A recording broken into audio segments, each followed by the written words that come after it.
and welcome to Slayerfest 98. I'm your host, Ian Carlos Crawford, and today I'm joined by my lovely co-host, author of Surrender Your Sons, Adam Sass. Hi, Adam. Hey, Ian. We're back to Buffy season 7. I'm finally back on Buffy. Here we go. Yeah, this is great. And I'm here for one of my faves. I'm so excited to get into it. But very first, before we do that, we have to introduce our two fabulous guests. Joining us here, first up, is a pop culture artist from the UK. Nathan Wyburn, hello. Hi, Nathan. Hello, Nathan. Welcome. Thank you. Yes, also joining us is host of the Trans History podcast, One from the Vaults, also from the UK. Morgan M. Page. Hi there. Hi, Morgan. Welcome. I'm so happy to have you both on for season 7. I've been trying to make sure I get new guests, first-time guests for season 7. And Nathan and I feel like, Nathan, do you even remember, I feel like it was season 4 that you and I started talking on Twitter about having you on. Yeah, I think so. And I'm just so sorry. My schedule is ridiculous. And I'm just so pleased that we finally managed to make this happen. Yeah, me too. Do you want to start us off with giving us your Buffy origin, Nathan? Yeah, I mean, I can't actually remember, but I know that I would have been about 8 years old. And I think my father at the time actually said that there's this cool new TV show and that we have to watch it. So I think season 1 was a few episodes in. So I just caught up, on the first few episodes. And then I was addicted from the start. So it was in real time. I was watching it in real time as it came out in 97, which was just amazing. Also dropping that you were 10 to remind me and Adam that we I was going to say, Ian, we're on that beach from old right now. Yeah, sorry about that. I'm just a baby. It was really influential to me as a fully grown adult when the show came out. Morgan, do you want to give us your Buffy origin story? Yeah, I mean, I feel like this is the culmination of my entire life being on this show right now. So I'm really excited because I actually watched the movie Buffy the Vampire Slayer when I was maybe 7 or 8. No, maybe 9 or something like that. I watched the movie and I really loved it. And then I remember watching the premiere of the TV show on a Canadian channel called YTV. And I didn't like it when I first watched. I was like, this isn't as good as the movie. Where's Christy Swanson? The taste. Yeah. And so I didn't love it. And then obviously I continued watching. And now I actually find it really hard to watch the movie. I much prefer the TV series. But I remember writing in this purple fluffy journal I had that I think I had stolen from a Claire's or something. I was like, this Buffy TV show is no good. How dare they ruin this perfectly good movie? I love that. We do deserve more Paul Rubens in the show, so that is a miss. But yeah. So we are here to talk Buffy season 7 Sleeper. We're getting back into the swing of things. We're kind of Conversations with Dead People was before this, and the show kind of stays on the track of it's the first evil. There's not really a lot of standalones, although this feels a little standalone-y, but it's not, right? It is progressing the arc. Definitely 21st century serialized storytelling taking over Buffy at this point. No more procedural stuff, no more Monster of the Weeks. And that is, we're talking a little bit before the show, I do enjoy season 7, but it's on the lower end of my enjoyment scale, not because of whatever variety reasons, maybe other people do it. Just, I do really miss the Monster of the Week feelings. That's why I think some of my favorite ones are him and ones that feel a little more harkening back. Yeah. Yeah. Season 7 is a little bit harder to just the beginning is easier to be I can just put it on as background as a fun thing. Because I feel like once we get here, it's we're going with the whole story. Imagine if this had been like what they did with X-Files, where this was the movie. Where it was oh shit, we wrapped everything up in the show. And then there was this big feature film. This feels it feels like one big movie, which is kind of flash forward to today with the Marvel shows, a little bit of the, the argument there. But this does feel like it is just kind of one story.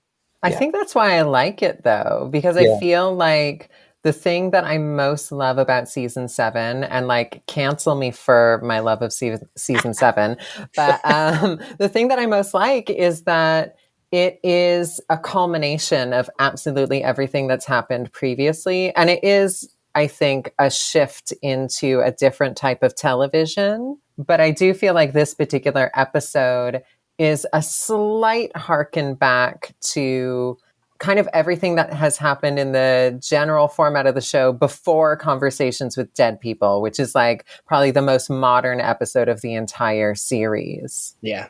I think I agree with you, Morgan, 100%. Ooh, Nathan, you love season 7 too? Yeah, I do. I think it's I get the Monster of the Week thing, and I love that. But I think with this series, I think it just left me constantly wanting to know more. And I think watching it week by week, it had a different kind of excitement to knowing that, okay, they've killed the big bad in that episode. What's going to be the next one? I think with this, it was a constant worry, for them as characters of, what's going to happen. I think that was the most exciting part of it. I do think it hits differently. Yeah, like when you had to watch it when it aired. Yeah.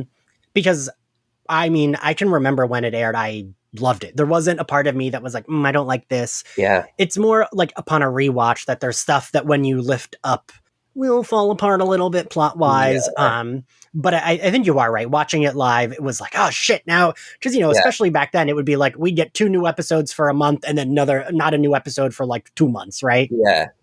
And I remember that like killing me, being like, no, I need to know what happens. I know.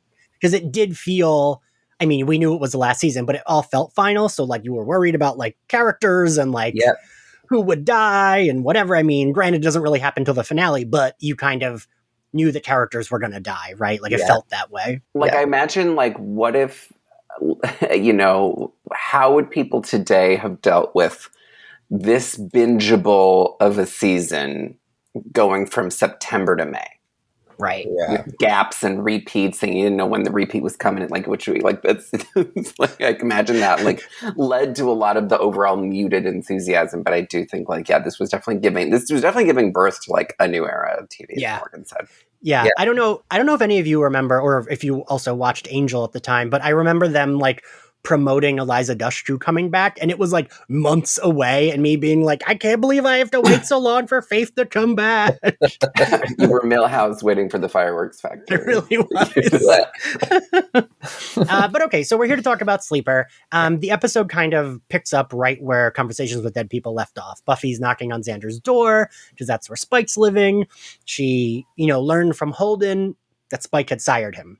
Yeah. So she wants to see what's going on there. Xander even mentions it's 4:30 in the morning and that Spike is out. And then we cut to Spike burying the woman we saw him bite in the previous episode. And he's humming his Trigger song early one morning, which I meant to look up to see if it was a real song or not, but I don't remember. Oh, it is. It's a real sort of old Irish sort of really? tune. Yeah. Okay. Yeah, and that's kind of like, we open on Buffy's, and this is going to be the plot for the episode, Buffy kind of trying to find out what's going on with Spike. I am glad that we only stayed on this for one episode. I wouldn't have loved if it was like a mystery whether Spike was evil or not, for like if that was like an arc we had in season 7. Like, I'm glad that it's this episode. We find out, I mean, we don't find out exactly, but we know that it's like he's not just turned evil again and killing people. Yeah. Well, it's also like this episode is such an interesting tonal shift from Conversations with Dead People. Yeah. Which is like, so Conversations with Dead People is like this really kind of artistic, almost theatrical episode that is, I think, about the emotional arcs of some of the characters. Whereas this is an attempt in Sleeper to return us to the plot arcs of the season. So I feel like when I was rewatching it in advance of this, I was like, oh, wow, they're really trying to shove everything that's going to happen in the rest of this season into this one episode because they kind of blew their wad in the previous episode of like artistic kind of digression. I mean, right. Yeah. Conversation with Dead People is such a weird, like, I mean, it's wonderful, but it is so different in all the ways. Like it has a title card. It says the timestamp. I agree with that. So, then we go to we get post credits and we check in on this watcher named Robson. He's looking for Nora, who one assumes is his slayer. He finds her dead on the ground, and he's attacked by the Bringers. Yeah. Which at this point, I don't think we knew it was the first evil, but like we knew, right? Like because we had seen the Bringers in Amends in season 3. Mm-hmm. I don't know if any of you remember I remember the message boards going like wild with like theories and whatever, but I remember it being clocked like very from that first episode. Oh, this is the first evil, and like kind of knowing that it is, but that's what it's supposed to be. Were any of you like unsure? Like, do you remember watching it and not knowing, or what? I was surprised because I didn't remember that episode in the 3rd season. Like That's maybe fair. I had missed it or something, and so. It took me, I was like, who are these guys? And still, sometimes when I'm rewatching, about once a year, I'll rewatch the entire series because I'm a giant nerd. And still, I'm always like shocked when I get to that 3rd season episode and I'm like, oh, it's all right here. Who knew? Yeah. Yeah, I loved that episode in season 3, Amends. I think it's one of my favorites ever, and I don't know if it's because it's Christmassy or what, but I just absolutely love it. So when I started seeing the Bringers again, I was like, this is going to be a good series. So I knew that there was going to be a big twist, and the way it links in with Angel and how they managed to have the conversations from Angel to Buffy and Buffy to Angel on the shows as well. I think it was great because obviously it was him that was first attacked by them, and I think that it was such a cool link to allow Angel to come back into the situation as well. Yeah. I will say when I watched the series, I didn't like Amends. Like I thought it was kind of like a slog of an episode, but now as an adult, I'm like, no, that's a fucking good episode. Yeah. And the end makes me cry. Yeah, a lot. Crying. I mean, come on, like that is just epic. I mean, Sarah Michelle Gellar, whenever there's a scene where she's crying, like she commits, and I am usually crying. Yeah, same. But so then he gets stabbed. This watcher gets stabbed, and we kind of don't really know what's going on, but like that is what's going on.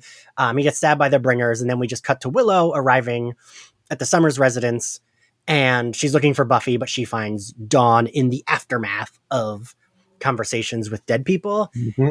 And I love that Willow is immediately like, oh, Dawn, are you like Willow's very tender with Dawn. Yeah. And when we see later when Buffy runs in, she's like, downstairs looks like hell, but Willow doesn't, there's no like, oh my God, this place looks a mess. She's just like, are you okay? Let me look at you. Like, let me see that you're all right. And I feel bad for Dawn. I don't know. How do you guys feel? Yeah, I think she definitely had the tougher end of the bargain with, what happened to her. Right. There, I think she did. And this is the thing. And I'm one of those people that I used to hate Dawn, but the more I watched it back, like I feel sorry for her in nearly every episode. She's so hard done by, and she didn't ask for any of this crap. And she was just tormented every time. I felt a bit bad for her, and I think you're right about Willow. I think she just has that tender way with her, but I think that's guilt as well because of season 6. Yeah, I mean, also that, Morgan, give me your Dawn hot take. I mean, my hot take, first of all, is that Willow is Dawn's mother. In my mind, like she's like Dawn's adoptive mother because Buffy, for various reasons, can't emotionally commit to actually raising her sister. Yeah. And so like Willow takes over. Obviously Tara also kind of took over for a while. But I think Dawn has it so hard there. And it's really, this is one of the, I don't know if it's really the B story or the C story in this episode, but you see the constant return to Dawn asking questions about this later. So it's definitely one of the important pieces that continues throughout the episode and actually affects kind of the rest of the season because it sets up this idea that ultimately Dawn cannot trust Buffy. Yeah. Which is like half true. But it's really quite emotional when you have Willow taking care of her in that moment. Yeah. And then, later when Buffy shows up being like very matter of fact about what has gone on and kind of more in control of all of these situations from the previous episode than Buffy is. Like Buffy seems like she's really caught on her back foot about it, whereas Willow's like she's figured it out. She knows what's going on, at least to some extent. I do love that Willow pretty early on is like, no, these were like, this is the big, like, she doesn't know it's the first evil, but she knows it's whatever big bad is, and she knows it's like fucking with them. And I do love seeing Willow like immediately pick up and be like, nope, this is what it is, this is what's going on. Buffy, which is true to Buffy, is more like, what do I fight? And Willow's more like, let me figure out what this thing is. But yeah, and the way Michelle Trachtenberg delivers the line of, she was right here, like, I felt so bad for Dawn, because like her mom was right there, but Willow got the buffer of it not being Tara, which I am very thankful that Amber Benson did not want to do that episode. But Dawn did see the face of her mother, like, in the first evil, and I feel like that's more rough, is like actually seeing the dead person than seeing someone pretending to talk for the dead person. And yeah, I think Michelle Trachtenberg, even in the previous episode too, does some like really good acting with Dawn. And it's season 7 Dawn. I mean, I've said this before, is the Dawn I like way better. I think they do a lot of good character work, making her likable, and just letting her be like a teen girl rather than just being like this child who is crying all the time.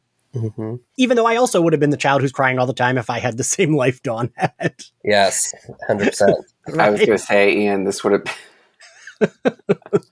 I love you. Everyone to get out. There would have been there would have been to be visited by a thimbleful of what Dawn has been visited by. It would be like, well, I'm not leaving this bed for the remainder of the season.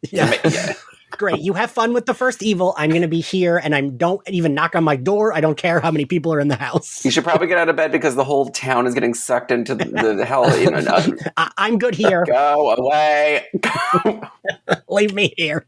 I kind of wonder if, that Joyce moment, not to get us off the topic of the current episode, but in conversations with dead people, I wonder if we would have collectively reacted to Joyce as strongly if Tara had been in the episode.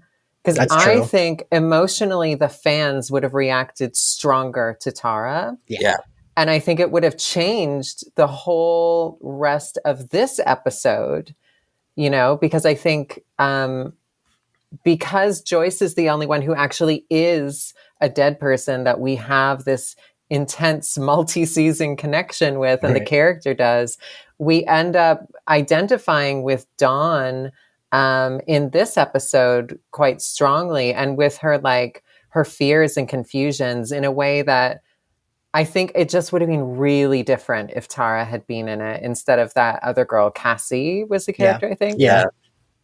And I mean, I think Azora Skye, who played Cassie, does a really good job. But yes, I do agree with you.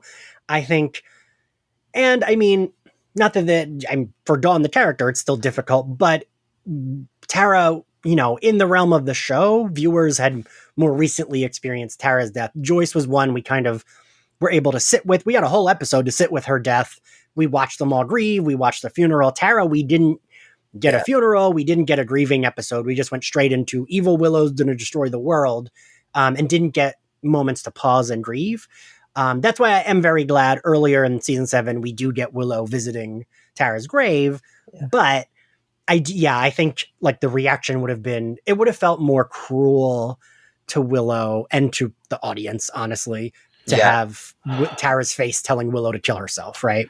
Well, at that point, I honestly, this is just rewriting things, but kind of going with that, I mean, it would have been a stronger choice since we all did have to see in Amends Jenny Calendar come back. And I feel like if I'm not even saying this is kind of what the situation was, but I would say I would have rather rewritten the script so the first avoided trying to get Willow to do that.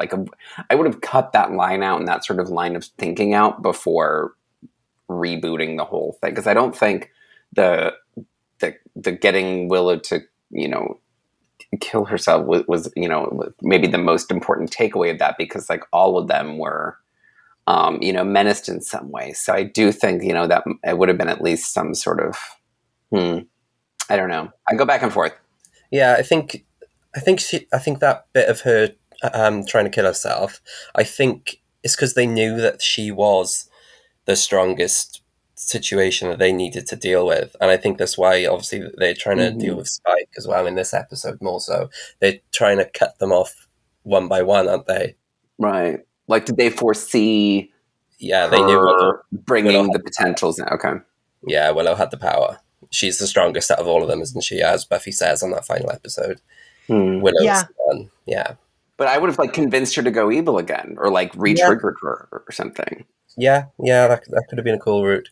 I think, yeah, Adam, that might have been more like, oh, just go evil and kill everyone. Remember, you almost said that would have last been season. so much, because she through very, very, very conscious training is not going evil, because again, it's like the reason she went evil is because of the loss of Tara. So I think reoperating. If I was the first, that's what I would do. Yeah. It does bother me that the Dawn Joyce plotline is kind of dropped after this episode, but I wanted to ask everyone, do we think it's supposed to play a part in them kicking Buffy out of the house? Like, do we think maybe that was the influence Dawn had there at the end when she kicks them out? I don't know. What do you think, Morgan? I do. I think that is a big part of Dawn's motivation. I think it sets up this split between Buffy and Dawn. Like, not that they've ever really been that deeply connected. Right. Like, they've always had their issues. But I think it, for this season, is, the grain of sand that ends up irritating the situation. Mm-hmm. So to me, it is what sets up Buffy being kicked out. 100%. I agree. Okay. Yeah. Adam, what do you think? I mean, I think even thinking about remembering Buffy being kicked out in this season reminds me why I don't like this season. I think it's just absolutely like, I'm like, so like, even from a creative standpoint, I'm just like, mistake. I completely disagree. I'm like, no, it's the best thing that could have happened. I mean, it's realistic in the fact that if you've been helping people out your entire life, those people, instead of being grateful, will just get bitter and angry and turn on you. That is very real. Yeah. So that is real in that way. Well, plus we also needed to test Faith. You know, I feel like it gives Faith a chance to try to be good for once, like really try to be good. And I'm a big Faith fan, like a really big Faith fan. So for me, I was kind of living for that moment, even though it doesn't go well, even though it gets messed up. I think there's something really powerful about Faith's character journey from the whole beginning of her character in what is it, season 3? Season 3, yeah, all the way up to season 7. I think we see this transformation from zero responsibility Faith to Faith finally having to take responsibility for other people. Yeah. So even though I identify with Buffy in that moment, I'm like, how dare you all kick me out of this house? I think the payoff of getting to see Faith step up as a leader is really worthwhile. Yeah, and I think that also then allows us as viewers to realize that although we all obviously love Faith, everybody loves Faith, she's not ever going to be quite Buffy. So she obviously messes it up, and she can't quite do the job, And well, all fun ants, they do realize eventually, shit, I gotta do this. All right, I have to. Adam, that's so accurate. She really is the fun ant. I have to be no fun. Damn it. Looks like there was a reason I couldn't just let everybody do what I really wanted. Yeah. But okay, so we cut back to Buffy and Xander. She's telling him about Holden. She's kind of telling him everything that she was told last night. And Xander's all like, oh, we got to do CSI to investigate. Yeah. She insists that Buffy, that Spike has changed. I go back and forth with Spike's arc here in season 7, but I do appreciate that, and it does track that Buffy would notice the change in him with his soul, because she spent the most time with him. So I appreciate that she is still defending the fact that he has changed, she's noticed it. Hands up as to whether I feel good about her being the one to defend him, but it does track she would notice the change in him post soul. Xander annoyingly yet rightfully says the chip wasn't working when he hurt Buffy. But that's because she died. Right. Yeah. Well, yeah, she knows, but I don't think she ever... No, that was never really said, was it? Yeah. And then Spike comes home, and we get like a... I gotta say, this is the first scene that SMG and James Marsters have together, but they're definitely like... Their acting is like A+ here. I think their scenes together are like really good, and James Marsters is committing to this version of Spike, and I don't know, I think he's great. The tension is so good in this scene, right? Because they're talking about nothing interesting, but because we know of the conversation that Buffy just had with Xander right before, we are at the edge of our seats wondering like, what's he gonna say? Is he gonna like let on that anything has happened? Right. So yeah, I think they really carried off the tension in this scene just perfectly. We all know Xander's hate for Spike. So it's very tense, isn't it? Because it's awkward for like 800 reasons, right? Because we have Xander hates him anyway. We're trying to figure out if he did do the killing. Because at this point, the audience doesn't know that it's like he's being controlled. We just know what Buffy knows, and we saw him literally kill that woman. So we know that he did at least kill one woman, and one assumes that Holden wasn't lying since we got to see the way he interacted with Buffy. That he didn't seem like he was just like, oh, did you say Spike? That guy sired me. Like it wasn't like, didn't feel like a setup, right? So Spike kind of is just like, I'm gonna go to bed, and even Xander is like, he was as cool as Cool Whip, because he didn't react to Holden's name. But a thing I thought of was, would Spike necessarily, even if he wasn't being controlled, would he necessarily know the name of everyone he's murdered? No. Right? Like, it's very possible he'd be like, I don't know who that is. I remember killing someone, but I don't know who that is. Was that his name? Like, yeah, definite plot hole there for sure. Like, whom has not been at a bar and gotten drunk and made out with someone and then not remembered their name, right? I feel like it's like that, but worse. They're the best ones. Right. Right now, I'm like struggling to remember like people I fully dated for multiple times. You're like, the guy had the hair. I don't know. I was like, I don't know. I don't know. He was selective memory. I mean, important sidebar question, but do you think Sunnydale has a bathhouse? Oh my God. And how many vampires frequently attend? Oh my God. Well, I feel like we saw that a little. I feel like we saw the spirit of that in season 5 when Riley went to that like bordello kind of thing. So I'm sure, again, if Straight's doing it, then we're guaranteed. We figured it out 15 years earlier. Yeah.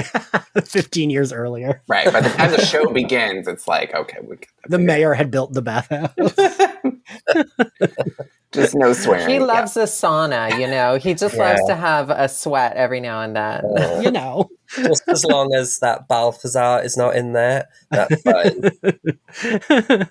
So Xander says he can't watch Spike. Yes. Because he has like a business meeting, and Buffy's very like, this is serious, as if like his career is not. And who do we get to watch Spike, Adam? Oh my God, who does watch Spike? I don't know. My favorite. Set me up for failure here. It's Anya. Yes. Which is the best reveal on so many levels when they cut to Anya, because she is like a huge coward, and also, at least at this part of the series, she's a total coward, and also hates to do things for the Scoobies. Like, she's barely on side with them. Right. So, like, just recently, like, de-eviled herself. Like, 2 episodes ago. I love the reveal, and I think Emma Caulfield is so good this season. It feels like she's almost on autopilot for like she's embodying Anya so much that even like these like throwaway scenes are so fucking enjoyable. Because I love that she's like, absolutely not. Like she's already there and she's like, wait, no. Because Xander didn't tell her that it like why she needed to watch Spike, which I would be real pissed about too. And I love that it's like, I think Anya looks great. And I love that she's kind of, it feels like she's very much over Xander at this point, right? Like she's like fine, like Xander is not over her, which fuck off with that. But it feels like she's like, they're having like, this is like two people who care about each other, but like annoy each other having an argument. Right. And I appreciate that progression of their relationship. Xander makes some dumb digs. Like, she doesn't want to be alone with Spike. And he's like, wouldn't be the first time. And I'm like, oh my God, I would leave. I'd be like, you know what? Fine. Let him bite you. And then she says, like, if I get vamped, I'm going to bite your ass. And he says, wouldn't be the first time. Yeah. So then we cut back to Buffy's yelling for Dawn, running up the steps. And Willow catches, I guess, we don't see Dawn in this scene, but Willow kind of catches Buffy up. This is where Willow's like, it's the big evil that the quote is, this big evil that's promised to devour us, I think it started chomping, which I thought was a really good line. Yeah. And, Willow catches on that, like, whatever it is, it knows them. It knew to appear as Cassie talking through Tara. It knew to appear as Joyce. And she tells Buffy, like, but Dawn actually saw your mother. And then Buffy tells Willow about Spike. Yeah. Which got me thinking, but I guess we did kind of talk about this. I was like, why didn't the first actually visit Buffy? But I guess it would make sense. It would want to kind of like rot the friend group first, then like attack her. Like, it's kind of like separate then kill, right? I guess that's a tactic it was going for. Yeah, because I think they were trying to do everything like, because they were operating from a place of semi-anonymity. I think that's like kind of what every big bad gets themselves into trouble for, is like once Buffy and the gang knows what they're kind of up against, that's when they sort of close ranks. But like, if you kind of still leave it a little opaque and like, well, who is doing this? I think that's kind of where they operate best. I think it's said later in the episode as well, when the first Spike says she's not part of the plan yet. We're not ready for the Slayer. So I think that the plan was get rid of Willow by getting her to kill herself, get rid of Spike, and then maybe Buffy. So they were probably trying to kill off the stronger characters, stronger people, I think. So Willow and Spike were deemed stronger by the first. And like they are, so. You mean they weren't trying to kill off Xander with his business meeting and can't even help watch anybody? Yeah. I know, oh my God. And that suit is just, I hate Xander in a suit. It's awful. I love that he like fully like flops on even this slight ask, and then like a second later, like a few episodes later, he's just like, I don't do anything here. He's just useless. Poor Xander, like early 2000s tailoring left a lot to be desired. He's swimming in his clothes this entire season. Like a Dick Tracy Bell in that suit. It's awful. And there's even like an architect table in the room that Spike is sleeping in, as if Xander actually draws architect stuff. Like, come on, he's useless. It's funny because every time Matt Van Dyne, who I have at the end of Fashion Roundup, he's always like, I really like the way I dress the women. I think a lot of it can carry over. But when but then he's always like, oh, but the baggy clothes I put the men in. Oh. Yeah. I mean, it was the style back then, but yeah, rough. And speaking of clothes, I mean, I'm sure we're going to get onto it at some point. Spike is like half naked for almost all this episode, and I am happy about that. Oh my God. Yes. So we cut to Anya waking up from like a nap on the couch, and she decides to snoop in the room Spike's sleeping in, which she had asked Xander if he had snooped because she said serial killers like to keep like tokens. I think it's very weird that they start using the term serial killer when it's like, just say vampire. I don't know. Right. Like, well, I think that speaks to like how much they've humanized him as a character, and they like collectively, except Xander, everybody forgets that he is a vampire at the end of the day. And that's one of Xander's big criticisms of Buffy and everyone else's treatment of Spike is like, but he's a vampire. Why don't we just slay him? Yeah. Yeah. Yeah. And I love this scene. I like love everything about this scene. I feel like Anya's very relatable in this whole scene. She's like very bad at pretending. And yeah, when she walks in, Nathan, you pointed out, not only is Spike naked, but that sheet is like just covering his crotch and is like pulled down to almost his knee. So we can see his very nice torso and like his fucking hip bones. Like, Jesus Christ. Yeah. Good for him though. I think often of how when we had James Marsders on, he said that when Mark Blucas was told to be shirtless, they didn't give him an advance notice. and how understandably people, they want some notice before they're going to be shirtless. Mm-hmm. And he was told he was going to have to be shirtless a lot. So he like worked out a lot for any time. If he knew he had to be shirtless, he was working out so much so that he looked like his best. And I mean, he always looks his best. Yeah. The man that is really hot. worked out. It really worked out for all of us, I think. For our advantage. So thank you so for funny. that. My editor was asking for like a new author photo, and I was like, "You're going to need to give me at least 4 months notice for a new author photo." It's like, tell me what time you need it. Okay, that's too early. You're gonna have to can this be to you by December. But like, right? You gotta. Right. That's like. I mean, give me some time. That's like whenever Zach, who also is on the podcast a lot, Zachary, he would be like, "Oh, we're gonna do a live in 20 minutes." He'd be like, "That is not enough time for me to be on like a live video looking cute. I need way more time." Yeah.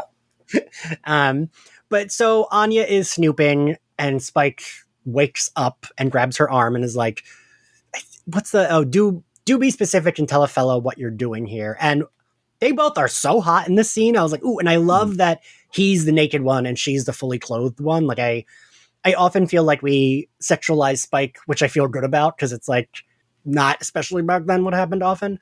But Anya in this scene I just have never related to her more. She's like terrible at lying. She's like, it's not like I'd be snooping for proof that you're a serial killer. I forgot I even said that. Everything about this scene is perfect. And especially because I feel like Spike and Anya are in 2 different like TV series in this scene. Like, I feel like I was just rewatching it and I was like, Anya is an SNL character in this episode and Spike is in a very serious drama. And so true. She throws him off so much. My favorite bit is when he starts reassuring her that it's not, that she's not sexy, and she takes it the wrong way. And I think completely forgets like the danger she had felt 5 seconds before. And she's like, it's because you think I'm fat, or else it's the hair. And he's like, no, the dude is very fetching. Yeah, I just feel like I relate so much, and Adam, a little bit you too, I feel like, of like, I'm going to pretend, but I'm still going to get my feelings hurt about the thing I'm pretending. Like, that's like... Well, yeah, you sort of bring it up in a jokey way in order to like, it's like the comfortable way to say it. Like, I do want to say this, but I'm uncomfortable being very direct about it. So I'll just kind of bring it up in a ha-ha way. I just love that, like, we will get a reference to the hair again later on when she like tries to sleep with that like very gross like demon that has like one eye and like gross skin over the other, and she's like, I'll have sex with you, and he's like, no, you look human, and she's like, I can't even give it away in this town. It's my hair, isn't it, Giles? And like, I just love the idea of harping on this because again, I relate to that. And even like, he's like, I need my pants, and she's still like sitting on top of him and just throws them at him. Yeah. And the cut to her pretending to read the magazine that says sex on it. And he's like, I didn't mean to hurt your feelings. And she's like, who's hurt? I'm fine. Just flipping through the magazine. I just love Anya so much. Also, like when she went to like make out with him, she went to bite his neck, which I thought was a really kind of like cute thing because she was worried about getting bitten herself. Yeah. She bit his neck, and then he was like, whoa. Or when he notices that she's holding a like steak. Yeah. And she's like, ooh, kinky. Which, if we recall, Spike did have Harmony pretend to be the Slayer, and she was holding a steak. So, like, that could track if it were Spike and 2 the seasons Buffy ago. bot, you know. Yeah. Like, I mean, and Buffy, right? Like, she is the Slayer. So then we cut to Adam. Are they in the Grove? They have to be. Or like, Right? because again, like, I think that was around... They did a lot of stuff in the Grove. Because it was sort of so new. The Grove is this big outdoor mall in Los Angeles. And it was... Oh, was it new back then? It was brand... So they had the farmer's market, which is attached to this. This is a little... For the LA history nerds listening, the farmer's market has been there since like the 20s or 30s. But then they built this sort of Cheesecake Factory vibed outdoor mall on top of that. And they must have done that, I think, 2000 or 2001. And a lot of like HBO like that era of stuff, like the comeback shot there. I know 6 Feet Under did some stuff there, so it's like all very that. So yes, I think that is the Grove. Yeah. Okay, because I was like, Adam might know, because I felt like it was too big to be like just a like random Buffy set, right? I'm telling you, I worked in the Grove for 4 years. I've been there a zillion times. I love it. I miss it, but I would know it like the back of my hand. I don't know if we noticed there's like an old man playing the harmonica, and he's also playing the song. Mm-hmm. So Buffy's following Spike, and we see Spike taking a lady to the alley. Buffy does not find him, but the first as Buffy does.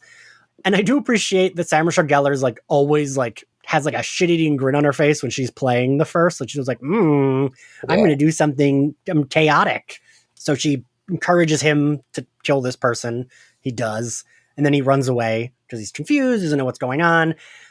I'm still not, even at the end of this episode, I was wondering, so it's like Spike kind of remembers, right? Like it's a trigger, but he's still, it's not like he's like completely gone, right? Yeah. It's very ambiguous. Yeah.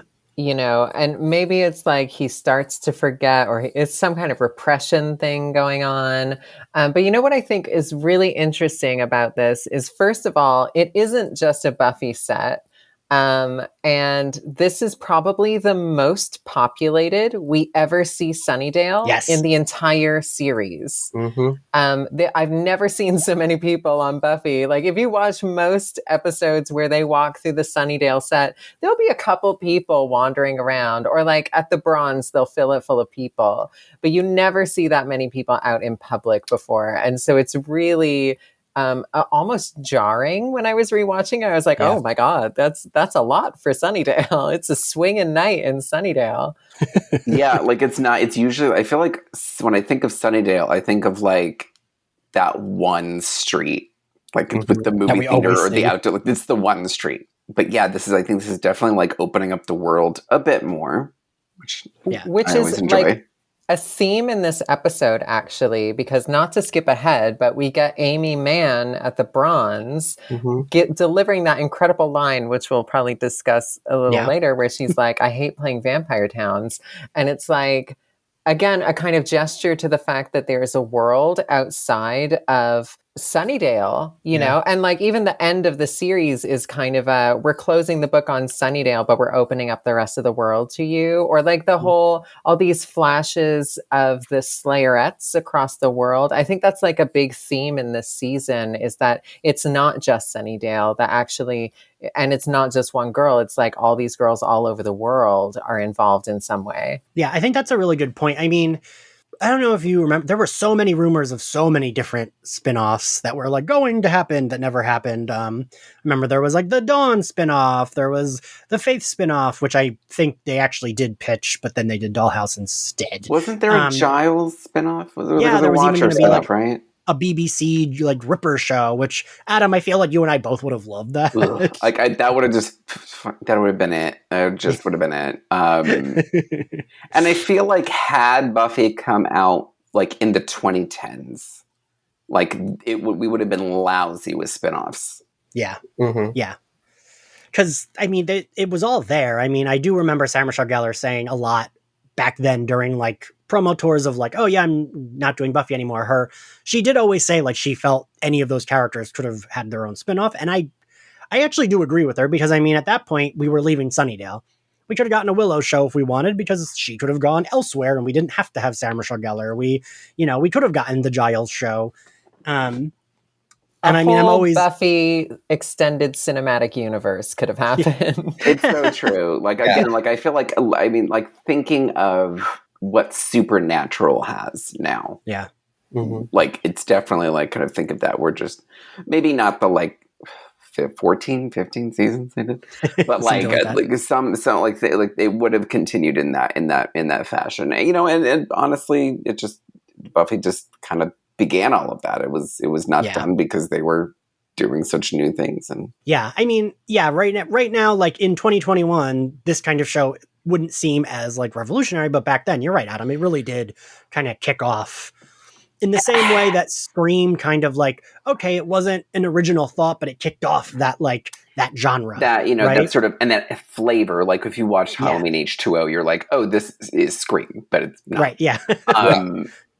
Like, no offense, like I love that movie, but like it's just, that is the flavor. And I feel like I wish that had happened because, not to, just to quick dip the toe into this pool, I feel like there was such a wide breadth of writing and creative and showrunning talent within Buffy. I feel like that would have done a lot of work to sort of really separate Buffy's universe from like Jaws. I feel like you would have had like, this is the Jane Espenson show, and this is the David Fury show, and this, this is the Marty, and then Marty Noxon would take over the main. So I feel like it would have done a lot of work to sort of really firmly establish all of the different writing, like sort of different vibes they could have each brought to each one. Like one could have bbeen more humorous. One could have been a little nerdier.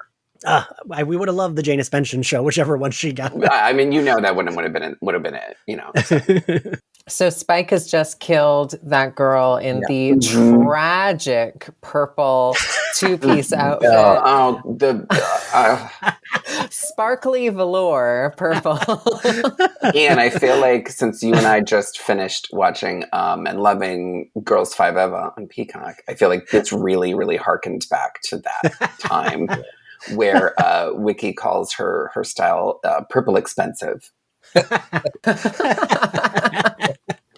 Also, really her hair, I got really obsessed when I was rewatching. I was like, not only is she in this purple velour sparkly outfit, she has this weirdly 1960s like bumped up hair. It just, oh God, it was driving me crazy. I think it's the worst outfit of the whole episode, if I'm going to be honest. It's worse than Xander's weirdly bulky suit, Yeah. I don't think that WandaVision episode where they do the 2000s was cruel enough. Was cruel enough. I don't think it was. I think it definitely skewered. It skewered. But I think it definitely could have been a little even more like hideous. Yeah. She actually reminded me that girl that got killed by Spike. She reminded me of the character in School Hard, which is obviously Spike's first episode in season 2. The truant girl that was getting kicked out of school all the time that he ended up vamping. He ended up actually biting her and vamping her, and I actually thought it was like the same actress at one point, and I thought that they were trying to like fuck with our heads because he was starting to bite again. I thought it was that girl, but it's not. That's funny. God, now I'm like quickly like Sheila. Her name was Sheila, right? Sheila, yeah. And it was like I like a bad boy kind of thing. It was the same vibe, and it was like, oh, okay, there's a link here.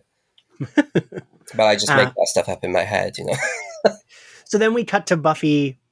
I guess it's the next day or whatever. She's like going to Xander's house and she's knocking Spike out of bed. And this is another scene, I gotta say, the acting here is just A+. Like they are, and the way Buffy is lit is really nice. Like Spike's a little more in the shadow and Buffy's like well lit, but it almost looks like there's a spotlight on her, which probably there was. But yeah, I think you mentioned Morgan earlier in the episode, there's like, you feel the tension and you really feel it here. Because even though what they're talking about is him possibly doing murder again, it's like there's still more to it, right? Like, there's still, we have the awkwardness of like, they're kind of exes, but not really. And like, I don't know, the tension is just there. What did you think of the scene, Morgan?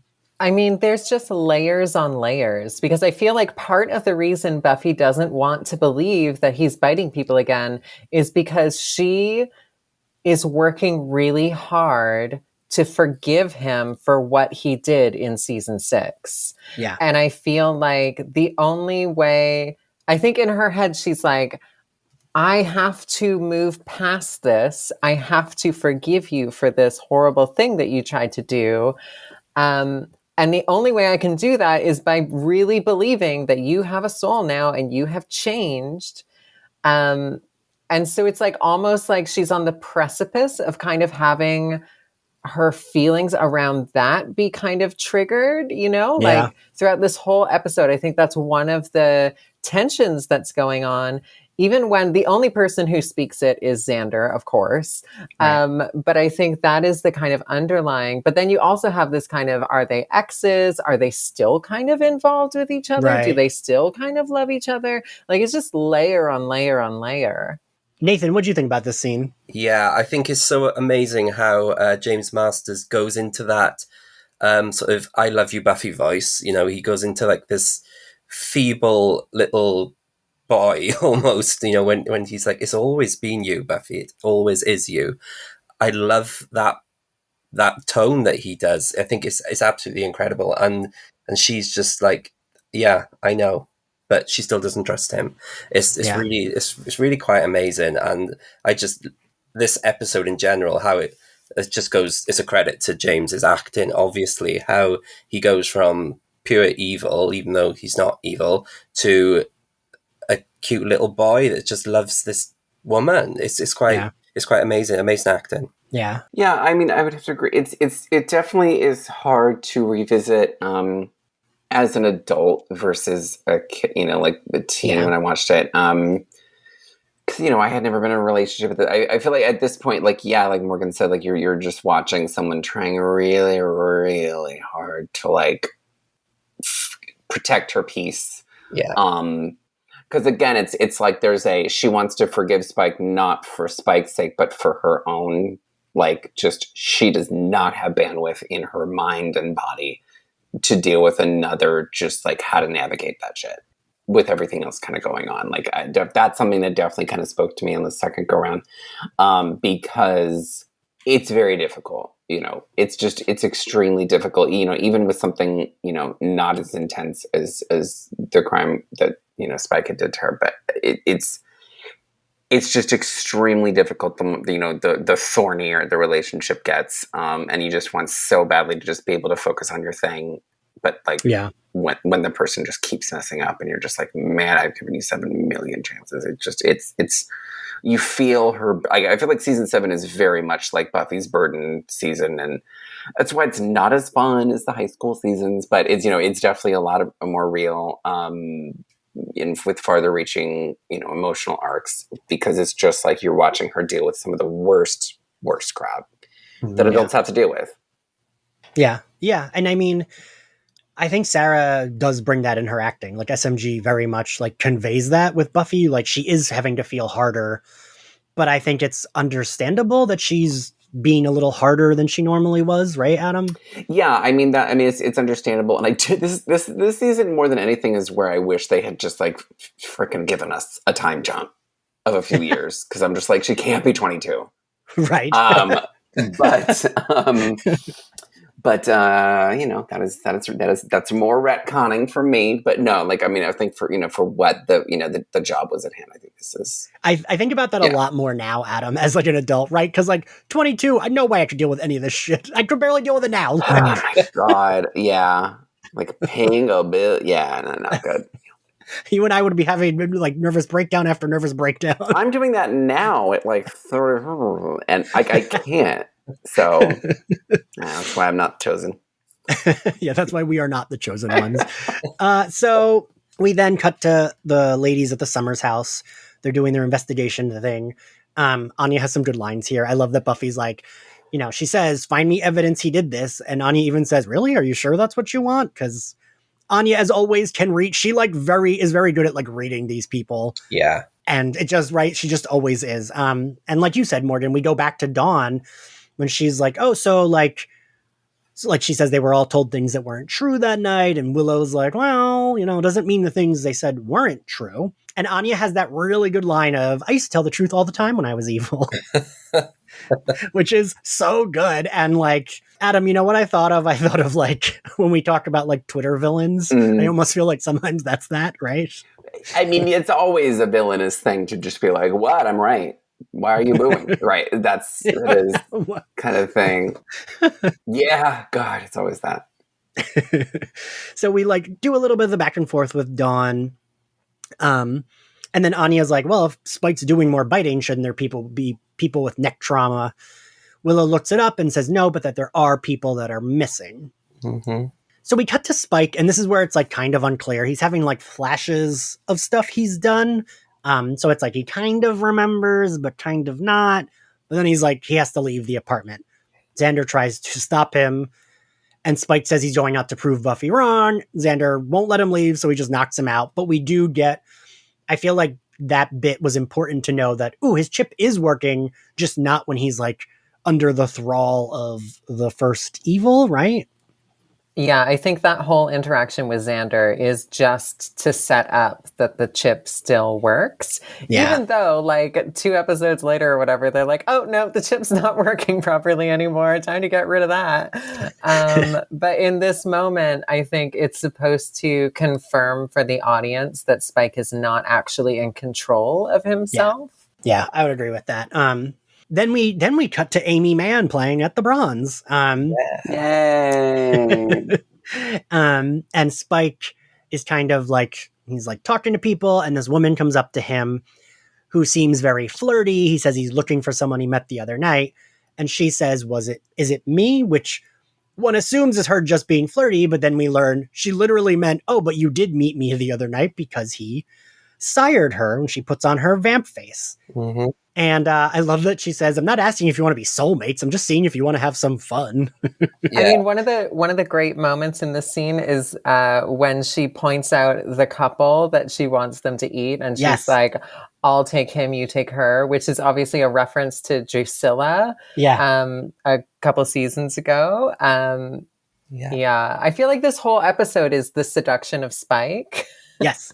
Everyone in this episode is trying to seduce Spike for one reason or another. Like even the women that he ends up killing, he's always shown as not being the one who's initiating the conversations. Like the girl in purple is like coming onto him. Like it's very interesting how he's the one that everyone's trying to come on to. Yeah, and the vamp's line of was I just a one bite stand? That is epic. It's so ridiculous, but I love it. Yeah. And Adam, is this like a famous Aimee Mann song or? So, I mean, again, like famous to me, I can't really, every time I talk about Aimee Mann on Twitter, like it's whenever all my followers go to sleep. But like, this album came out. So some context, this came out, this episode was late 2002. So this is from the album Lost in Space that she released earlier that summer. This happened between my freshman and sophomore years in college and was the moment for me. Like this was the album for me. Like this is, all of these are, Pavlov's Bell and I think it's This Is How It Goes. But either the whole album is like all of Aimee Mann's songs in general. This is why she's a really perfect fit for this season specifically, and this episode maybe specifically, is that a lot of Aimee Mann songs are about, they're not just this like cheating person did me wrong kind of like your classic sort of thing. Like this is about like, these are love songs about like being disappointed in yourself, which is to me so much more of a real emotion than like I hate this person. Like there are those songs, you know, that there's a real emotion, but I think so much more of relationships are, you blame yourself, even for something that when it falls apart, even if you weren't the wrong party, you blame yourself for believing it as long as you did, and for being in it as long as you did, and feeling like you deserved it. Like all of her songs are really about that. They're really about being so profoundly disappointed in yourself that you're smarter than this. Why did this happen to you? And so that's definitely a big Buffy Spike thing, especially right now, especially kind of what we talked about earlier about really, really wanting to give a second, third, fourth, fifth chance to someone you care about. And then they let you down again. So she's actually like, I mean, I can't be sure if they really went this in deep. She was promoting the album, was probably a big fan of the show, but like this album and this artist specifically, like could not have been more perfect for this season. Like had she shown up in the Bronze in like high school years, I would have been like, that's maybe a little more incongruous. This is, for me, this is her pinnacle album. Every other album after that, it's like amazing, but this is when, maybe it's just in my life, but like this spoke to like every single track speaks exactly to life at that time. Like this was like the album that helped me come out, everything. So I could keep going on and on about this, so I'll let everybody else talk. Well, also what's interesting is she's the only musician who ever speaks a line in Buffy. Yeah. Of all the musicians who play the bronze, other than, obviously Giles playing the bronze at one point, but like there's no other outside act that they brought in that ever had a line to deliver. Like Biff Naked didn't, Chibamato, like all those, So I do wonder how much maybe, obviously the writers must have really enjoyed her on some level, but I wonder, maybe there is more to it. She, especially in the very early 2000s, late 90s, had a very big profile. She had just come off of How I Had Discovered Her, which was Magnolia. She does all the songs in that. She was nominated for an Oscar for Save Me from Magnolia. And so this was I think this was her first big post-Magnolia album. And she was featured in, something. I feel like she was in The Big Lebowski show. She was like sort of like her profile was known. And she was the Starbucks album. Absolutely. Because she was one of there was this period of time where Starbucks was selling one album or two albums right at the cash register. And this is like the moment in the early 2000s where everyone gets obsessed with Starbucks. And she was the like quintessential Starbucks album. Right. I remember it being so popular, Aimee Mann, but specifically everybody bought it from Starbucks. Like all these people who didn't know her. Right. Sort of what happened to Feist 5 years later. Which another one I love. Like again, like exactly. As a former barista, I was just like, I just love all these women who do Starbucks albums. But like, I mean, like Aimee Mann was and continues to be the soundtrack queen. She had a big track on the Cruel Intentions soundtrack. So, SMG Connection. So, maybe this. I think this is one of those things where. It's also very Los Angeles, Aimee Mann. There's a whole there's a music club, Club Largo, and I'm not sure how active it is right now anymore. But like during that time, it was the cool place to hang out. And this was I went to Chapman University, which is a film school down in Orange County, like just outside of LA. So like the cool thing was to like drive into LA, go to Largo, and see like John Bryan, see Aimee Mann, and then you'd see like Julianne Moore in the audience. Like everybody was big fan. Like it was just one of these things where like it was all these sort of like it's where you would have like the big drama people at that time really mingling with music people and mingling with comedy people because there was a lot of like Paul F. Tompkins, like a lot of the Mr. Show people. So like everybody sort of just kind of knew each other then. So I have no doubt that like she was well known, well liked. Boom had an album out. People knew she was super game for stuff, had a cheeky presence, was in stuff. So yeah, like absolutely, if you're going to give the first line to a bronze performer, she's one. So Spike stakes this vampire woman, throws her off the balcony. As he's staking her, she explodes into dust on the ground, and Aimee Mann stops. Everyone kind of looks around, and then she's just like, well, keep going, and then they keep playing. This is an interesting moment, though. Sorry to just pause for this, because this is actually so interesting. I was thinking about it when I was rewatching it, that this is the character progression of Sunnydale. Yes, yes. Because if you go back to the first season, even like the first time we're in the Bronze when it gets attacked by vampires, the reaction is completely different. In the first season, they see a vampire, everyone's screaming and freaking out. But after 7 years of it, people don't even they just stop their conversations and then they go right back to it. and not a moment too soon, because like that was the for me that was the plot hole. I was just like, why are people still going to this club where people don't always come out alive? I guess during COVID times, I'm also like, sometimes people just ignore stuff like that because they want to hang out. Sometimes that happens, but it's one of those things where that is the perfect progression, and Aimee Mann is the perfect like performer because she's so like dry and unflappable. And as someone who has seen her many times in live, I will tell you, she, again, like someone could, this is the rowdiest her audiences have ever gotten, by the way. Like at her most recent one in, for her album Mental Illness, I went to in 2017. Like it was me in like the crowd of like very much 50 somethings. And we were all sitting very respectfully for 2 hours. It was great. Listen, as I get older, those are the only concerts I like going to. I know. I need to watch how many times I say stuff like that because I'm just like, it was me with a bunch of like middle-aged people. Oh, wait, yeah. Yeah, we're approaching that, Adam. Approaching. In it. Yeah. So then we get Buffy searching for Spike, and she's outside this club. I love that the bouncer like is letting her cut the line because like she's hot. So he's like, yeah, you can go in. But she's looking for Spike.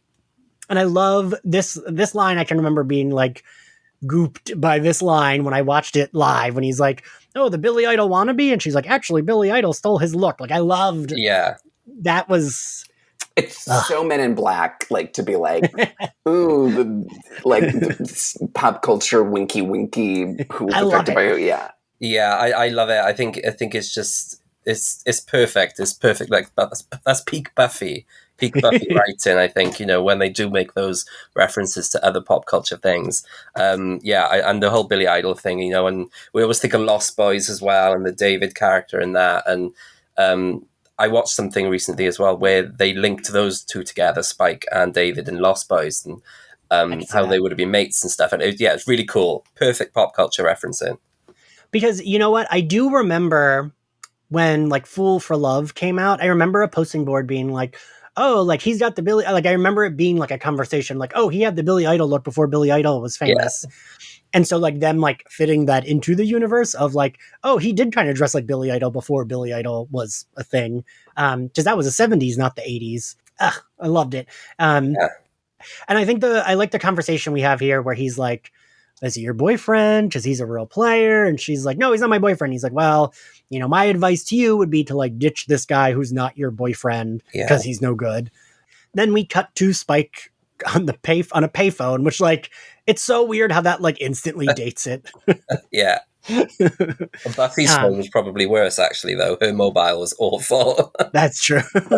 And Aimee Mann gets her line. Adam, what's her line? I hate playing Vampire Towns.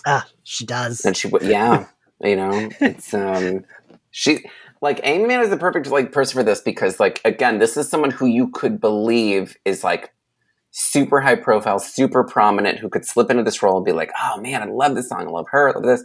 But also this isn't like Christina Aguilera. It wouldn't be like, what's she doing going to Sunnydale? Like you can like she's a gig artist. Like you can tell you could tell she was like, cause she, you know, like she's an artist who like loves being on the road, loves playing, you know, these smaller venues. She loves an intimate venue. She loves that little space. And damn it, she's fine. She'll do the Vampire Towns, but because they do pay good, but shit, she hates it. Yeah. I've got visions of Spike killing Christina Aguilera now. Right. I was trying to think of like who else was like 2002. I was like, oh man, Samantha Mumba would not be hot dead. No. Adam, you're like, Ashanti would never. Oh wait. Well, yeah. Wait a few episodes. So he calls Buffy from a payphone. He gives her the address of a house to meet at. And then we get the first as Spike kind of being like, that wasn't part of our plan, but now we're going to change it. We're going to kill her anyway. So she meets him at this house, which ever since Adam, you and Kirsten pointed this out, I think of this a lot, how like houses in California, especially in Southern California, don't have basements. It's like literally don't. Like it's not like, oh, they tend to not. Like they don't.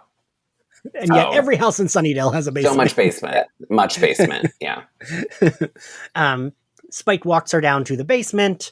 And like, but then the first is there and we get like him kind of talking to the first and we kind of get what Buffy was seeing, right? Like when she saw him in the basement and he would be talking to other people, we see like, oh, Buffy saw him as not talking to anyone, but he was always probably talking to the first. So he kind of confesses that he remembers killing these people. But then the first, they start singing that song and Spike kind of like is triggered. Yeah. They have like, you know, their fight, but then all of the vampires come out of their grave where he buried them in this dirt basement. Which is cool, which is legit cool. Yeah. I have two things to say about this. One is that the line in the song, "How could you use a poor maiden so?" I think Spike is the maiden. Oh, yeah. I think, because again, I think like this whole thing is about the seduction of Spike. Yeah. And like the first is kind of chuckling to itself about how it is using him, like Spike is the maiden.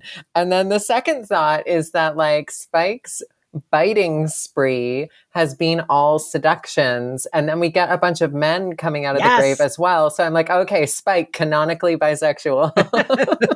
Yeah, because the vampire in the bronze also said all the other way around. Right. She does say that. She's like, whatever. Yeah, so maybe it was a little nod to Spike likes a little bit of man on man. Well, there's no way he was carrying around with Drusilla for that long through that, through those flapper eras and whatnot, where she, because she's boss. Like I feel like she would have kind of like insisted on at least like, all right, I will invite a third into this, but like they'll have to be men from time to time. Yeah. And you gotta like have some fun with it, not just like don't be all like, oh no, boys. Like a guy, it's so funny because like I feel like, and this, I don't know if this quite gets ever explored in Buffy, but like, there's a lot of these vampires sort of predate a lot of the man baggage, some of us have. So like, I don't think it's like, oh, it's something that like, Angel or Spike would really be bothered by. No, right. They're not yelling no homo. Like they don't give a shit. No. They have had much bigger problems. And like, whilst you mentioned Drusilla, I mean, I'm sure you've probably spoke about it on previous podcasts, and obviously with the potential storyline going through this, I mean, do we think Drusilla was a potential Slayer and that's why she had these visions? I love when people I love that theory. I don't know that I 100% buy it, but I do love that. I love it because I think like the two loves of Spike's life were two Slayers. If it would have been Drusilla and Buffy, I love that. That's really interesting. That's a great symmetry. Yeah. So then, Buffy gets attacked by all the vamps. They kind of gang up on her. They hold her for Spike to kill. The first evil's like, you gotta do it or she's gonna kill you. Spike gets to her and then like, quote unquote, remembers everything, kind of falls backwards. Yeah. Buffy then dusts every vampire. And Buffy does like fights in closed spaces pretty well. Like the show / also the character. I do like the way she's able to just like dust them all like one by one in this like small crowded basement. Yeah. Although it's very funny that she kicks one of them through the basement wall and somehow there's more basement. Yes. So much basement. Like it's so much basement. Like I have to just credit this to being like, it's the Hellmouth. Like we literally say it at the end of the series, like the ground goes deeper and deeper and deeper. This isn't every town. This is only a Sunnydale thing in California because like I can't, like my body rejects this. Right. Because like, that's not how basements work. More basement. Yeah. What basement have you ever been in where there's like a wall covering up further into the I mean, maybe in one of those creepy YouTube videos where someone discovers like that they have a coal chamber they don't know exists, but like really you don't see that in a basement. And I just thought it was so hilarious that she kicks this vampire right through the wall and there's just more basement behind it. Well, it kind of makes you question what that old lady that owned the house was doing. Maybe she killed someone and had somebody in that other room. Listen, that lady had to be real rich to have that apartment in LA with a basement. And I also love that Buffy pulls her out of the grave and is like, sorry, ma'am, it's my job. And the lady's like, oh. It's like that's so one ridiculous. Of my favorites. I did have this thing where I was rewatching it and I realized the moment Spike snaps out of it and realizes he's doing, like when they're holding Buffy, is when he licks her blood from the cut on her arm. And I was like, are we saying Buffy's blood is magical? Or are we saying like Spike's love for Buffy is magical? But like something about that very specific act of like licking the blood out of her wound is what snaps him out of it, you know? Yeah. Or is it something to do with her already being dead? I almost think it's like when you smell a scent and it reminds you of that person. It's like he tasted her taste and it reminded him of her. I do like that more than getting into that blood magic stuff. Which would go in the opposite of like the finale where it's like you're all Slayers. But sure. Yeah. But sure. But I listen, right. I just in general I'm just like it's you know, that we're kind of in this, the 2000s were definitely the era of like chosen one narratives. And so it's like, you kind of do have to get into this weird place where it's like, is there a specific bloodline? Is this a, you know, more of a spiritual thing? Yeah. Ooh. But so the thing I like here is that, so Spike's kind of like, just do it, just kill me. And Buffy almost immediately connects the dots here. And she's like she's like remembering, oh, Willow said something was playing them. Something is also playing Spike because she did see him talking to something that she could not see earlier. And I like that she kind of immediately is just like, oh, something is, you know, she says playing with us, all of us. Takes Spike back to the house. She kind of fills everyone in. And then we get our little MCU post-credits scene, even though it's not post-credits, of Giles going to the apartment. This gagged me. This was something where I feel like season 7 was starting to really cook. Was like, I don't think I've to this day haven't seen like a credit scene end like or sort of like a cliffhanger end like just sort of mid word. It's so shocking. Yeah. And obviously it sets up for that storyline of, is Giles dead, and they think that he's the first in the house and all that in a few more episodes time, and I think it sets up a really, really good part of the story. I think it's really, really amazing. Adam, same though. I remember being like like the like biggest gayest gasp I could possibly elicit when I saw that scene live and being like, no, like it's such a good cliffhanger. I think it was just like impossible to even bounce back of once you get to the next episode. Never Leave Me, where it's like he swirls back and stops the axe with his hand in time. Like, that's where I get very Kathy Bates in Misery, where I'm like, that's not possible. He couldn't have stopped the axe. Like, but it is a good cliffhanger. Yeah, I remember like pausing the screen all the time. Like, how close was the axe to his head? How close? Like, is this possible?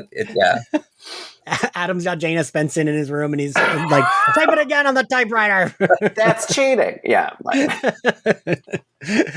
But yeah, I was positive that Giles was going to be the first, and I was going to be so upset. And while I do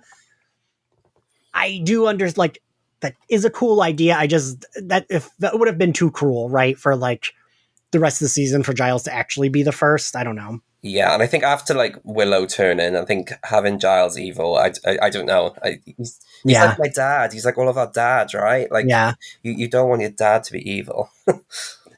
He's nicer than most dads. Yeah, true. Be my dad. I know, me with my daddy issues, I'm just like, anybody who has like a fatherly energy, I'm just like, pulls a gun, like, get back. That's close enough. Get away from me.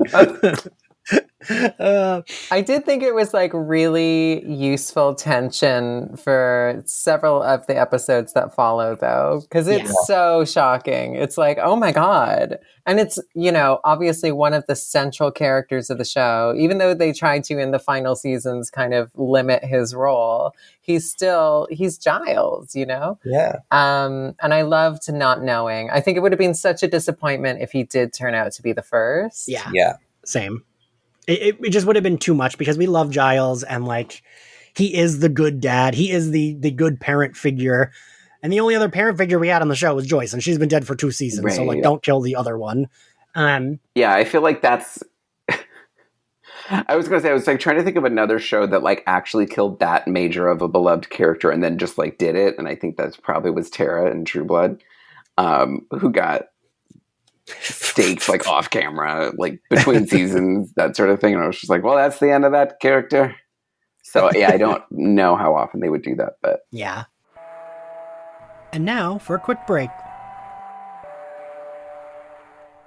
Folks, do you love movies? The good ones? Even the bad ones everyone told you not to like? It sounds like Super Yaki is the place for you. The team at Super Yaki loves movies. So much so they've dedicated every waking moment of their life to bringing you top quality merchandise to showcase your love for them. From super soft t-shirts celebrating the 20th anniversary of the cinematic masterpiece Josie and the Pussycats, to comfy sweatshirts made for the brave members of the Movies by Yourself Club. They even have pins of some of your favorite directors, like Sofia Coppola and Jordan Peele. Super Yaki joyously brings you tangible love letters to movies and filmmakers that you can wear with pride. Plus, the team at Super Yaki screen prints all their apparel using eco-friendly, 100% water-based inks, and ships with compostable poly mailers for an environmentally friendly alternative to online shopping. And as a special gift to you, listeners can save 10% on their order with the code SUPERSlayerFest, all caps, no spaces, at checkout. If the spirit moves you, find them at superyaki.com. Let's watch more movies, y'all.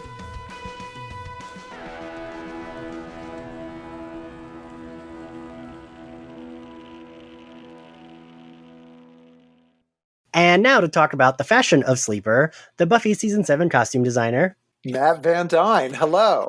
Hi, Matt. Hi. Hi, everybody. Hi, everybody. I had to pause and think, oh, yeah, I was the costume designer. I swear, I am so bad at this. Okay. Yeah, that's me. Okay. So what do you got for us for this episode? What have I got? Let's see. Sleeper. Well, okay. Okay. I watched the episode, of course, as I said. I said previously in other podcasts that I like to look at the episode to jog my memory. And it did a little bit, not terrifically, but it did. But thank goodness I do have my original script, and I do have records of what we purchased on the show, which is always kind of fun to go back and look at, because it kind of brings it all back to me in a way about the experience of, shopping for the show. And what I noticed right away is, well, this episode is a continuation of the previous episode. And I'm thinking, oh, well, I'm sure we made a note of that somewhere, but I didn't write it down. But I thought, oh, that probably gave us some breathing space to flush out the rest of the episode of Sleeper. So, because, if you're, you already have things established, basically, is how we usually say it. And so there were costumes established. So that gave us time to, okay, well, they're going to wear that there. So we don't have to deal with that. But now we can concentrate on these other people and on these other places where we have to go buy costumes. And what stuck out for me in this episode is that Emma Caulfield. What a doll. What a doll. I just remember, I just loved dressing her. I mean, what a beautiful little body, she has. And I just even made a note of that when I was watching the episode. I thought, oh, she's just such a pretty little thing. And her beaded top, I thought, oh, I remember that top. And that top that was cream with the little black jets on it. Mm-hmm. That was, it really wasn't that expensive. It came from Macy's, and it was a DKNY top. Okay. And it was $190. Now, that sounds like a lot of money, but not really. Not for that time with all the detail on it. Okay. But I'm sure today it would be a lot more money than that. Yeah. Yeah. Oh, but another thing that jogged my memory when I'm watching, I'm thinking, is the place called the Bronze, I believe. Yeah. Yes. Yeah. And making costumes. And I remember buying leather and things for the people who worked in the Bronze. So we did make costumes for them, because I have notes of buying grommets and leather. Huh. So I don't know that you see it so much in the episode because I didn't really. But yeah, I was thinking, oh yeah, we were building, a lot of costumes for that establishment, the Bronze, and also I was noticing. It's funny, like I thought, oh, the bouncer on the outside of the Bronze. I was looking at his muscle T-shirt, and that was, where did we get that? That came from Robinson's May, a store that doesn't even exist anymore. And it was like, for a T-shirt, $70. That was pretty expensive back then. Yeah. But I was just thinking how times change, and the stores, where we'd shop, but some clothing lines are still with us. For example, the huge cow neck sweater that Sarah wears in the episode. Mm-hmm. That was a Theory sweater, and that came from Saks, and that was $195. Now, we must have purchased multiples of those because you see her get sliced, on the arm there. And so I'm sure we had several of those. Oh, and one thing that I do recall, that black shirt that Spike wears when he's getting dressed and leaving, and it was a Marc Jacobs shirt, which was I thought was a very sexy shirt, and it came from Barney's, and that was pricey at the time. Barney's, again, not with us anymore. Right. But $360 for a shirt. That was pretty. Holy shit. Pretty expensive, yeah. But I think it got the message across. Yeah. And his pants came from Barney's, and they were like $240, I think, something like that a piece. Yeah. Some black boots that I thought weren't so expensive. They were an in-house brand of clothing at Barney's called Co-op, and they were $195 at the time. Okay. But yeah, I mean, as I watched the episode, I just recalled, what we had to buy. But I was interested in the end, with Giles. I thought, okay, where did I think that came from his closet. Oh, really? Yeah, I think the closet we made for him, I should say. Oh, wow. Yeah, not his own personal closet, but I think we just built a stock wardrobe for him, and then we pulled from that, for that makes episode. sense. Yeah, for that episode. But there were lots of like little, people. The dead girl. I didn't find where we bought her clothing. It looked like maybe something like maybe Guess clothing. I'm not sure. With the leopard or whatever on the the fur trim and all that on the collar. Yeah, but yeah, I didn't have a note for that. So I'm at a loss for that. I don't recall. But yeah, and then the character, at the Spike, is her name Charlotte, I believe, at the well, at least that was her original name. I don't know if they ever referred to her as that. The woman he ends up tangling with at the bar and fighting, I believe. I couldn't find anything on her clothing. I don't know where we got that. I'm not sure. I looked in my notes, but I'm sorry to disappoint. I don't know. I don't know. But yeah, basically in my script, it's just a lot of, Spike, undresses here, he's naked there, that kind of thing. So we have to keep track of that, as we do the episode, because, okay, where is he going now, and where is he, would he change, would he not, and that kind of thing, So yeah, so basically that's what I remember from that episode. And I was looking for Anya's little floral top. I have not found that. I was trying to find that. I thought, oh, that's so cute, but I don't remember that either. just that I think it still holds up and still looks pretty adorable, on her. And of course, and Sarah to me just looks kind of timeless as I watch these episodes. And I think that's kind of nice, that it doesn't look extremely dated. It doesn't. No, no. Matt, I always, before I even met you, I would always say that about season 7 was did that you really? Did you? I really, the outfits look really good. And they like, I feel like, I mean, aside, you and I did joke about this in one of the episodes with Xander having like such baggy clothes. The baggy clothes. Yeah. The baggy pants. Yeah. But aside from that, I think all of like the women, those were outfits that women would wear now. Yeah. Yes, it is, isn't it? Mm-hmm. I think that's true. That's the thing I notice about shirts, though, for the men. I think, shirts, the sleeves are much more, body forming and than they are, than they were then. They were bigger, but overall, yes, the especially the ladies' clothing, it's kind of it is, and the jewelry as well. It's not extremely dated. It just looks right to me, and I think that's a testament to Terry Dresbach, the designer, earlier, and then to you too. I guess I can't say that part. I knew you didn't want to say that part. No, so I can't say that. But thank you, thank you.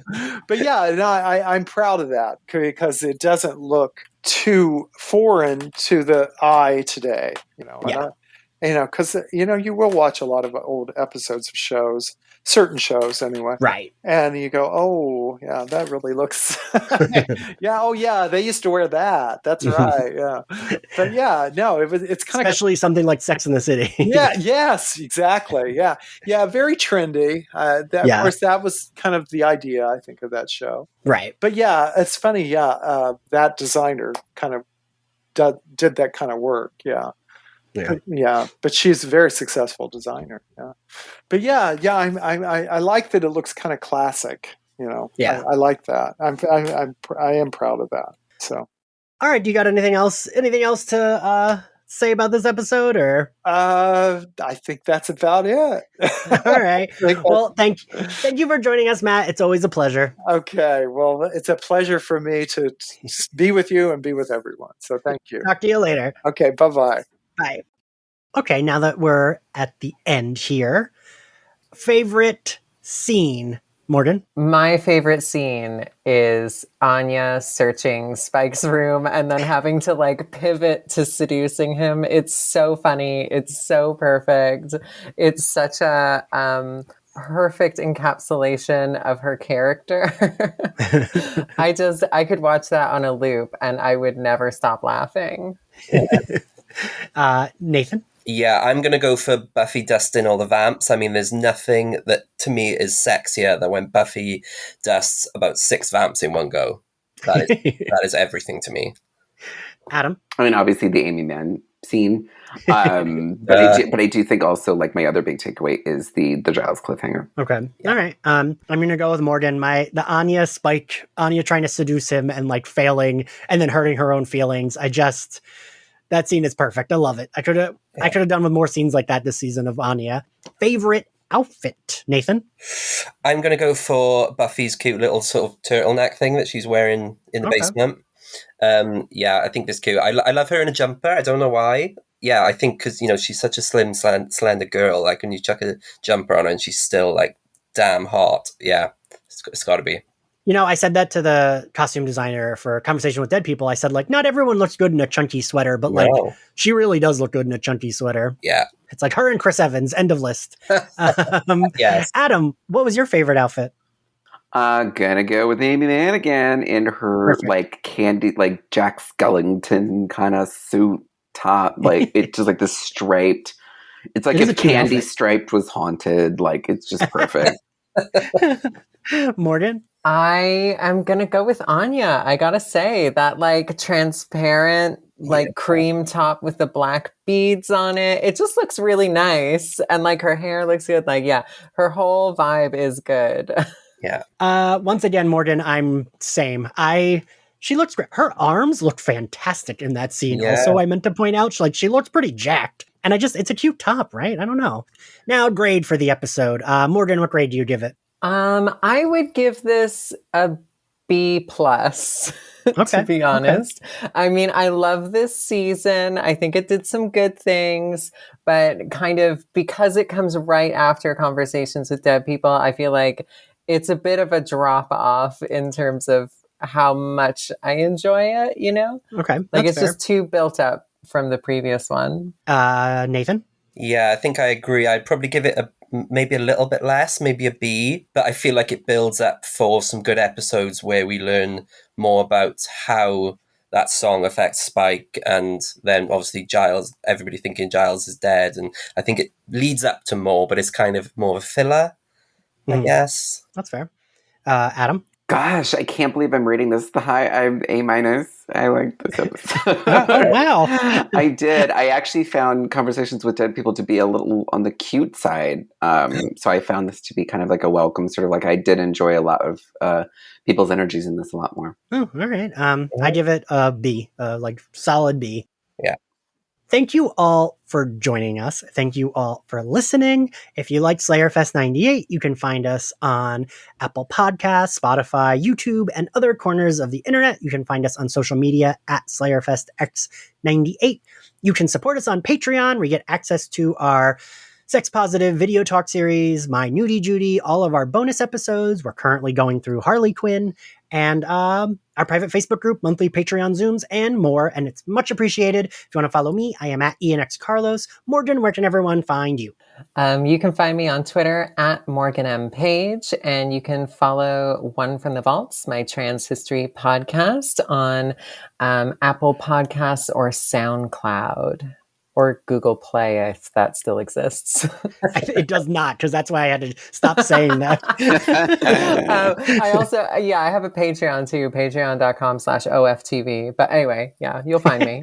And Nathan, where can everyone find you? Yeah, I'm on most social media, Facebook, Instagram, TikTok, Twitter. It is at Nathan Wyburn Art, and you can see some of my cool, like Buffy related stuff that I've created and loads of other pop culture things. Yeah, you've done a lot of Buffy pieces, right? Yeah, I've got to present them to most of the cast, to be honest, which is great. So cool. Yeah, loads of Buffy using like fake blood and like garlic puree and stuff like that. Like, it's just so much fun. Yeah, I can say that Nathan's art is very impressive. You should all check it out. Okay. I think my favorite Buffy one I've done, though, is Yellow Crayon, which I got to present to Alison Hannigan, which was just amazing. Nice. Adam, where can everyone find you, and where can they buy your book? You can find me on Twitter at @TheAdamSass. You can also go to my webpage, adamsassbooks.com. My debut young adult thriller, Surrender Your Sons, can be bought wherever you buy your books. And if you go to my website, you can also check out my upcoming book next year, The 99 Boyfriends of Micah Summers. Yay. All right. Well, thank you all for joining us, and we'll see you next time. Bye. Bye. Bye.